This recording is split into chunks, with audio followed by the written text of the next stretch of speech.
বিএনপির অনেক বড় বড় নেতাদের সন্তানরা মাঝে মধ্যে আমাদের সাথে যোগাযোগ করেন, ইভেন স্থায়ী কমিটির সদস্যদের সন্তানরাও যোগাযোগ করেন যে তাদের বিএনপির এই রাজনীতি পছন্দ হচ্ছে না। আপনারা হয়তো তাদের কাউকেও এনসিপিতে ভবিষ্যতে দেখতে পারেন। আমরা ভেবেছিলাম এবং আমরা বর্তমান সরকারি দল থেকে তখন প্রতিশ্রুতিও পেয়েছি যে তারা জুলাই সনদ বাস্তবায়ন করবে, গণভোটের রায় বাস্তবায়ন করবে, কিন্তু এখন আমরা দেখছি যে তারা জাতির সাথে প্রতারণা করেছে এবং সেটা তারা বুক ফুলিয়ে সংসদে দাঁড়িয়ে তারা বলছেও। এটা জাতি হিসেবে আমাদের জন্য অত্যন্ত লজ্জাজনক। আমরা দেখেছি যে বিগত সময়ে যারাই এইভাবে প্রতারণার আশ্রয় নিয়েছে, রাজনৈতিক প্রতারণার আশ্রয় নিয়েছে জনগণের সাথে, তারাই জনগণের দ্বারা নিক্ষিপ্ত হয়েছে। তারা এই দেশে বেশি দিন টিকতে পারেনি।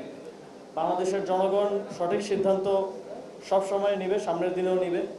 তবে আপনাদের এই ভুল রাজনীতির ফলে তরুণ প্রজন্ম, ইভেন আপনাদের সন্তানরাও আপনাদের এই রাজনীতিকে সাবস্ক্রাইব করতে পারছে না। বিএনপির অনেক বড় বড় নেতাদের সন্তানরা মাঝে মধ্যে আমাদের সাথে যোগাযোগ করেন, ইভেন স্থায়ী কমিটির সদস্যদের সন্তানরাও যোগাযোগ করেন যে তাদের বিএনপির এই রাজনীতি পছন্দ হচ্ছে না। আপনারা হয়তো তাদের কাউকেও এনসিপিতে ভবিষ্যতে দেখতে পারেন ইনশাআল্লাহ। তো আপনাদেরকে পুরো তরুণ প্রজন্ম, এমনকি আপনাদের ঘরের সন্তানরাও আজকে প্রত্যাখ্যান করছে আপনাদের এই ভুল রাজনীতির ফলে।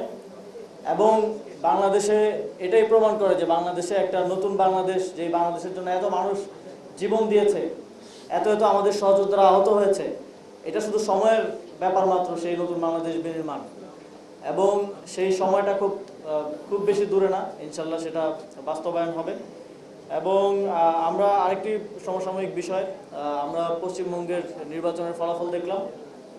আমরা দেখছি যে বিগত সময়ে যারা পশ্চিমবঙ্গের সরকারে ছিলেন তাদের সাথে খুব সুসম্পর্ক না থাকলেও তারা বাংলাদেশকে নিয়ে খুব যে ধরনের বাজে মন্তব্য এখন আমরা বর্তমানে যারা আসছেন তাদের থেকে পাচ্ছি, সেরকমটা ছিল না।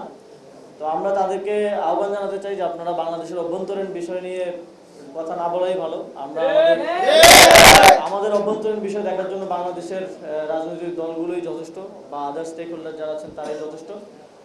এবং আমরা এটাও শঙ্কা প্রকাশ করছি যে উগ্রপন্থীরা সেখানে ক্ষমতায় আসছে, আগামীতে আমাদের সম্পর্ক কেমন হবে কিংবা পরিস্থিতি কীরকম হবে, এটা নিয়ে এক ধরনের শঙ্কা আছে।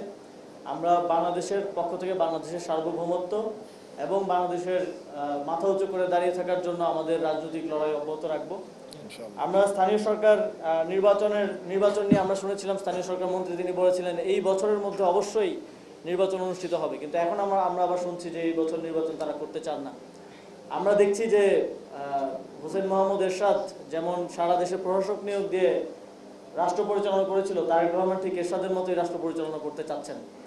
তারা বারবার গণতন্ত্রকেই তাদের একমাত্র রাজনীতির বস্তু হিসেবে ব্যবহার করেছেন বিগত 17-18 বছর, কিন্তু নির্বাচিত হওয়ার পরপরই তারা গণতন্ত্র ভুলে গেছেন। তারা এখন সব জায়গায় ধরে লোক বসিয়ে দিয়ে, ইভেন যারা জনপ্রতিনিধি হতে ব্যর্থ হয়েছে, নির্বাচনে পরাজিত হয়েছে, এবং যারা নির্বাচনে মনোনয়ন বঞ্চিত হয়েছে, তাদেরকে দিয়ে এখন স্থানীয় সরকার প্রতিষ্ঠানগুলো চালানোর, তাদেরকে প্রশাসক হিসেবে বসিয়ে চালানোর একটা পায়তারা চলছে।